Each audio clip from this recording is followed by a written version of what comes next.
Hi friends, ഇന്ന് day 19 ആണ്.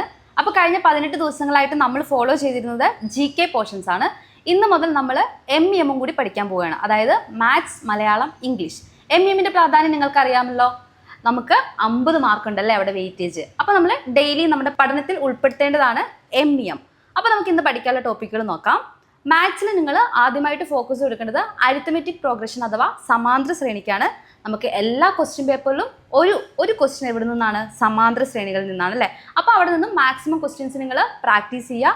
എല്ലാ പ്രീവിയസ് ഇയർ ക്വസ്റ്റ്യൻസും എടുത്ത് തന്നെ പ്രാക്ടീസ് ചെയ്യുക. ഇംഗ്ലീഷിൻ്റെ ഭാഗത്തു നിന്ന് നമുക്ക് പഠിക്കാനുള്ളത് ഇഡിയംസ് ആണ്. ഇഡിയംസ് എത്ര നിങ്ങൾക്ക് കിട്ടുമോ അത്രയും ഇഡിയംസ് പഠിച്ച് പ്രാക്ടീസ് ചെയ്യുക, റിപ്പീറ്റഡ് ആയിട്ട് വായിക്കുക. മലയാളത്തിൻ്റെ ഭാഗത്തു നിന്ന് നമ്മൾ പഠിക്കുന്നത് ഇന്ന് പദശുദ്ധിയാണ്. പദശുദ്ധിയും എല്ലാ ക്വസ്റ്റ്യൻ പേപ്പറിലും നമുക്ക് ക്വസ്റ്റ്യൻസ് കാണാവുന്നതാണ്. അപ്പോൾ പദശുദ്ധിയും മാക്സിമം നമ്മൾ എന്ത് ചെയ്യണം? വർക്കൗട്ട് ചെയ്യണം. അപ്പം MEMൻ്റെ പ്രാധാന്യം മനസ്സിലാക്കി ഡെയിലി നിങ്ങൾ നിങ്ങളുടെ പഠനത്തിൻ്റെ ഭാഗമാക്കുക. ഇവിടെ നിന്ന് നിങ്ങൾക്ക് എന്തായാലും 1 മാർക്ക് ഉറപ്പിക്കാവുന്നതാണ്.